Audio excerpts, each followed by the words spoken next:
Assalamualaikum warahmatullahi wabarakatuh.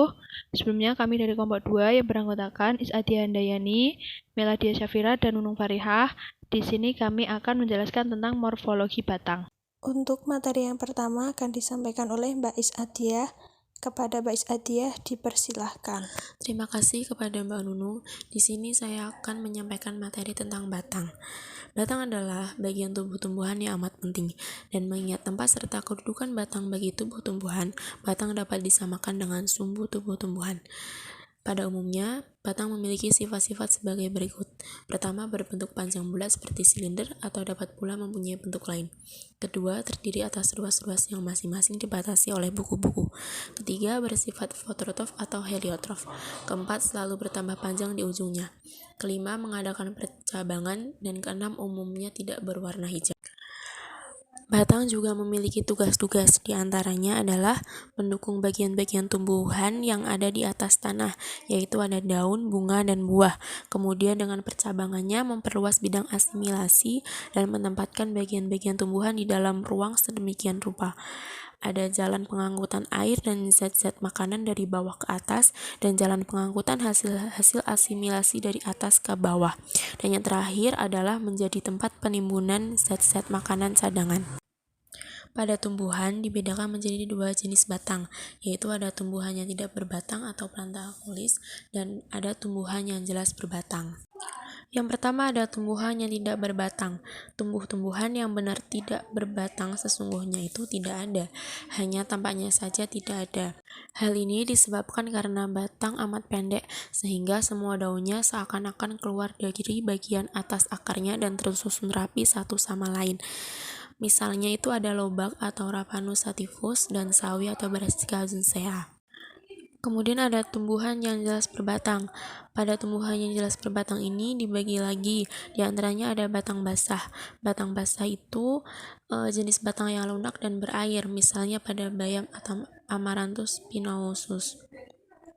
Kemudian pada batang berkayu, yaitu batang yang biasanya keras dan kuat karena sebagian besar terdiri dari kayu yang terdapat pada pohon-pohon. Misalnya pada pohon mangga atau Mangifera indica. Jenis tumbuhan yang berbatang, selanjutnya ada batang rumput, yaitu batang yang tidak keras, mempunyai ruas-ruas yang nyata dan seringkali berongga, misalnya pada padi atau Oryza sativa. Kemudian yang keempat ada batang mendong, seperti batang rumput tetapi mempunyai ruas-ruas yang lebih panjang, misalnya pada tumbuhan sebangsa teki. Untuk selanjutnya yaitu ini adalah salah satu morfologi dari batang, yaitu ada bentuk batang. Pada umumnya, tumbuhan berbiji belah atau dicotyledon itu mempunyai batang yang di bagian bawahnya lebih besar dan ke ujungnya semakin mengecil. Jadi batangnya dapat dipandang sebagai suatu kerucut atau limas yang amat memanjang, yang dapat mempunyai percabangan atau tidak. Kemudian pada tumbuhan berbiji tunggal atau monocotyledon itu sebaliknya mempunyai batang yang dari pangkal sampai ujungnya itu boleh dikata tidak ada perbedaan besarnya, hanya pada beberapa golongan saja yang pangkalnya tampak membesar, tapi selanjutnya ke atas tetap sama, seperti terlihat pada bermacam-macam palma. Pada tumbuhan itu memiliki bermacam-macam bentuk batang. Yang pertama itu ada bulat atau teres, itu misalnya pada tanaman bambu, pada tanaman kelapa. Kemudian bentuk selanjutnya itu ada bersegi. Nah, dalam bentuk bersegi ini itu kemungkinan ada bentuk segitiga, misalnya pada batang teki, dan bentuk segi empat, misalnya pada batang markisa. Bentuknya selanjutnya itu ada pipih. Biasanya melebar menyerupai daun dan mengambil alih tugas daun. Batang yang bersifat demikian itu dinamakan Phylocladia, amat pipih dan mempunyai pertumbuhan yang terbatas, misalnya pada jangkang. Kemudian ada Cladodia, masih tumbuh terus dan mengadakan percabangan, misalnya pada sebangsa kaktus. Untuk selanjutnya, pada tumbuhan jika dilihat dari permukaannya dapat memperlihatkan sifat yang bermacam-macam. Di antaranya yang pertama ada licin, misalnya pada batang jagung. Kemudian ada sifat berusuk, jika pada permukaannya terdapat rigi-rigi yang membujur, misalnya pada iler. Selanjutnya ada beralur, jika membujur batang terdapat alur-alur yang jelas, misalnya pada Careus peruvianus. Selanjutnya ada sifat yang bersayap, biasanya pada batang yang bersegi, tetapi pada sudut-sudutnya terdapat pelebaran yang tipis, misalnya pada ubi. Selain itu, permukaan batang juga ada yang berambut, misalnya pada tembakau, berduri, misalnya pada mawar, kemudian ada memperlihatkan bekas-bekas daun, misalnya pada pepaya, pada kelapa, kemudian memperlihatkan bekas-bekas daun penumpu, misalnya pada nangka, keluih. Kemudian ada memperlihatkan banyak lentisel, misalnya pada sengon. Dan yang terakhir ada keadaan-keadaan lain, misalnya itu lepas kerak atau bagian kulit yang mati, seperti yang terlihat pada pohon jambu biji dan pohon kayu putih. Demikianlah materi yang dapat saya sampaikan. Untuk materi selanjutnya akan disampaikan oleh Mbak Meladia Syafira. Baik, terima kasih. Sebelumnya, perkenalkan nama saya Meladia Syafira. Di sini saya akan menjelaskan materi tentang arah tumbuh batang. Meskipun pada umumnya batang tumbuh ke arah cahaya, meninggalkan tanah dan air, tetapi arahnya dapat memperlihatkan variasi dengan sifat batang, di antaranya tegak lurus atau erectus, yaitu dengan arah lurus ke atas. Contohnya itu pepaya atau carica L. Yang kedua yaitu menggantung atau depaden pandujus, yaitu biasanya tumbuh-tumbuhan ini hidup di lereng arah tepi jurang. Contohnya Zibrina pendida skinit, dan tumbuh-tumbuhan yang hidup di atas pohon sebagai epifit, ini contohnya anggrek atau Orchidaceae. Yang ketiga yaitu berbaring atau homifosus, yaitu batang yang terletak di permukaan tanah, ujungnya sedikit membengkok ke atas. Contohnya yaitu pada semangka atau Citrullus vulgaris Scarp. Yang keempat yaitu menjalar atau merayap atau repens, yaitu batang yang berbaring tetapi buku-bukunya keluar dari akar. Contohnya batang pada ubi jalar atau Plumoea batata spoir. Yang kelima yaitu serong ke atas atau condong atau ascendens. Pangkal pada batang ini seperti ketika berbaring, tetapi pada bagian lainnya membelok ke atas. Contohnya kacang tanah atau Aristis hypogea L. Yang keenam yaitu mengangguk atau nutans. Batang pada mengangguk ini yang tumbuh tegak lurus ke atas, tetapi ujungnya membengkok ke bawah. Contohnya pada bunga matahari atau Helianthus annus L. Yang ketujuh yaitu memanjat atau skadens. Pada batang ini tumbuh ke atas dengan bantuan penunjang. Penunjang ini pada benda mati maupun tumbuhan lain. Saat naik ke atas, batang dapat menggunakan alat sendiri untuk berpegangan pada penunjang ini, misalnya pada akar pelekat, contohnya sirih atau piper beetle L, pada akar pembelit, contohnya panili atau Vanilla planifolia under, pada cabang pembelit atau sulur dahan, contohnya anggur, pada daun pembelit atau salur daun, contohnya kembang sungsang, pada tangkai pembelit, contohnya pada kapri, pada duri, contohnya bunga mawar, pada duri daun, contohnya rotan. Yang kedelapan yaitu membelit atau volubilis. Pada batang ini naik dengan bantuan penunjang seperti batang yang memanjat, tetapi tidak ada alat yang digunakan untuk penunjang batang ini karena batang ini naik sendiri dengan melilit penunjangnya. Pada arah melilitnya ada dua jenis, yaitu membelit ke kiri dan membelit ke kanan. Membelit ke kiri atau Cynostorsum volubilis, batang yang membelit ke arah berlawanan dengan arah putaran jarum jam. Jika kita mengikuti jalannya batang membelit ini, pasti penunjangnya akan selalu di sebelah kiri kita. Contohnya pada kembang telang atau Celitoria ternyata L. Membelit ke kanan atau Dectrosum volubilis. Pada penunjang ini selalu di sebelah kanan dan jarang tumbuhan yang ada pada membelit di kanan. Contohnya pada gedung atau Dioscorea hispida dens. Adapun alat-alat pembelit pada tumbuhan memanjat, yaitu alat pembelit atau salur yang biasanya pada bagian tumbuhan yang menyerupai spiral. Salur berguna untuk membelit benda yang disentuhnya, yaitu untuk berpegangan saat tumbuhan ini berusaha mendapatkan penunjang agar dapat naik ke atas. Alat pembelit atau salur merupakan metamorfosis pada salah satu pokok tumbuhan atau daun, batang, dan akar. Nah, ini adalah alat-alat pembelit pada tumbuhan memanjat, yaitu pada cabang pembelit atau sulur dahan atau cabang. Terlihat pada gambar di bawah yang pojok kiri. Pembelit ini biasanya terjadi pada cabang atau tunas.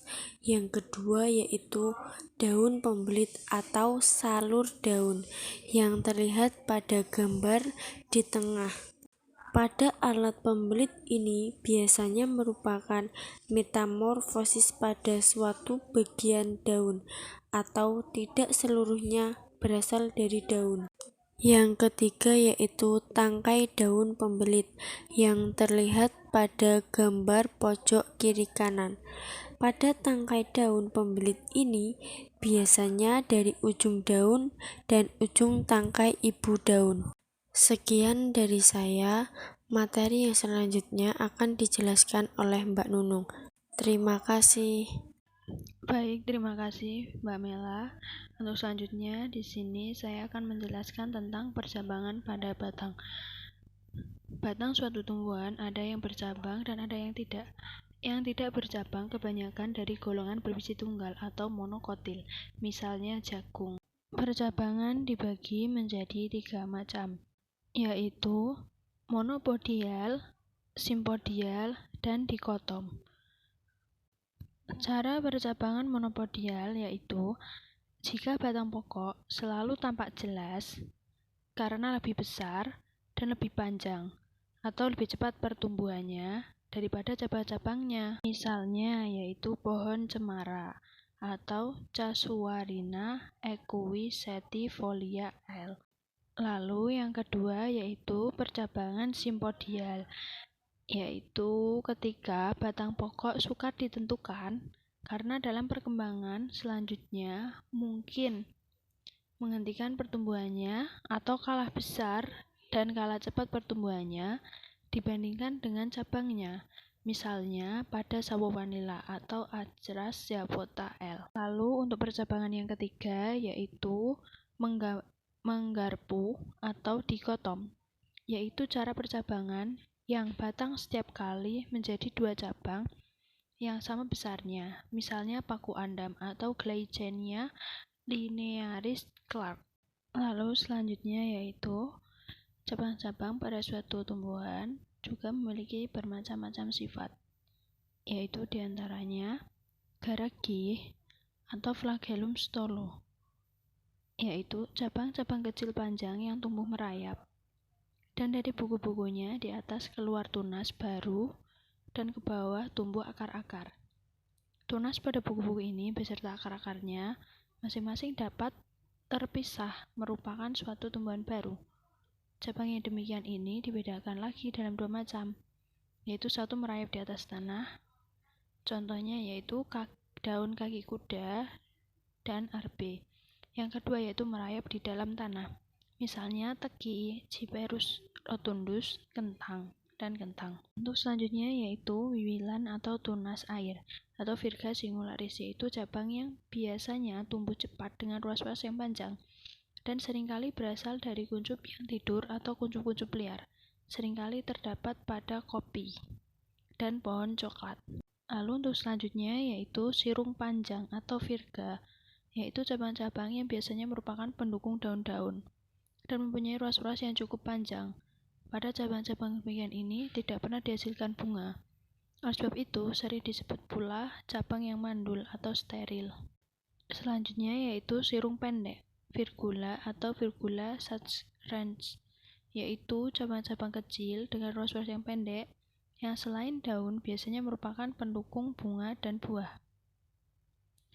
Cabang yang dapat dihasilkan atau kembang biakan bagi tumbuhan ini disebut pula cabang yang subur atau fertil. Biasanya cabang-cabang pada tumbuhan itu membentuk sudut yang tertentu. Bergantung pada besar kecilnya sudut ini, maka arah tumbuh cabang menjadi berlainan. Umumnya, arah tumbuh cabang dibedakan yaitu sebagai berikut. Yang pertama yaitu tegak atau fastigiatus, yaitu jika sudut antara batang dan cabang amat kecil, sehingga arah tumbuh cabang hanya pada pangkalnya saja sedikit serong ke atas, tetapi selanjutnya hampir sejajar dengan batang pokoknya, misalnya wiwilan pada kopi atau Coffea sp dalam bahasa ilmiahnya ya. Untuk selanjutnya yaitu condong ke atas atau patens. Jika cabang dengan batang pokok membentuk sudut kurang lebih 45 derajat, misalnya pada pohon cemara atau casuariana equisetifolia. Yang selanjutnya yaitu mendatar atau horizontalis. Jika cabang dengan batang pokok membentuk sudut sebesar kurang lebih 90 derajat. Lalu selanjutnya yaitu terkulai atau declinatus. Jika cabang pada pangkalnya mendatar, tetapi ujungnya lalu melengkung ke bawah, misalnya Coffea robusta. Yang selanjutnya itu bergantung atau pendulus, cabang-cabang yang tumbuhnya ke bawah, misalnya cabang-cabang tertentu pada salix. Selain yang telah diuraikan di atas, ada bermacam-macam tumbuhan yang mempunyai pangkal batang di dalam tanah yang dapat merupakan suatu alat untuk menahan kala yang buruk. Tumbuhan yang mempunyai batang yang demikian itu dalam musim buruk, misalnya di daerah panas dalam musim kering, di daerah iklim sedang dalam musim dingin. Bagian yang di atas tanah seringkali mati, tetapi bagian yang di dalam tanah tetap hidup. Dan jika musim baik telah tiba, akan bertunas menghasilkan tumbuhan yang baru. Pangkal batang dalam tanah yang berguna untuk mengurangi kala yang buruk itu disebut caudex. Terdapat misalnya pada Valerian atau Valeriana officinalis L. Clemba atau Rheum officinal B. Dalam membicarakan perihal pangkal batang yang menjadi alat untuk mempertahankan kehidupan tumbuhan pada masa yang buruk, dapat diketahui bahwa batang tumbuhan mempunyai umur yang terbatas. Karena kalau batangnya mati, biasanya tumbuhannya pun mati. Maka tumbuhan seringkali dibeda-bedakan menurut panjang atau pendeknya umur. Itu tumbuhan yang menurut panjang pendek umurnya, yaitu yang pertama tumbuhan annual atau anus, yaitu tumbuhan yang umurnya pendek. Umurnya kurang dari 1 tahun sudah mati atau paling banyak mencapai umur setahun. Dalam golongan ini termasuk bermacam-macam tanaman yang di dunia pertanian, yaitu diantaranya palawija, misalnya jagung, kedelai, kacang tanah, dan lain-lain. Untuk menunjukkan sifat ini, dalam buku pelajaran biasanya dicantumkan tanda bulat, terus ada di tengahnya ya, di belakang nama tumbuhannya. Kemudian yang kedua yaitu tumbuhan biennial atau 2 tahun, biennis atau biennis, yaitu tumbuhan yang untuk hidupnya mulai tumbuh sampai menghasilkan biji atau keturunan baru memerlukan waktu 2 tahun. Sifat ini sering ditunjukkan dengan tanda yaitu lingkaran, kemudian di dalamnya ada titik 2 atau ada 2 lingkaran, setiap satu lingkaran terdapat 1 titik, misalnya bit atau beta vulgaris L, digitalis atau digitalis purpurea L. Yang ketiga yaitu tumbuhan menahun atau tumbuhan keras, yaitu tumbuhan yang dapat mencapai umur sampai bertahun-tahun belum juga mati. Bahkan ada yang dapat mencapai umur sampai ratusan tahun.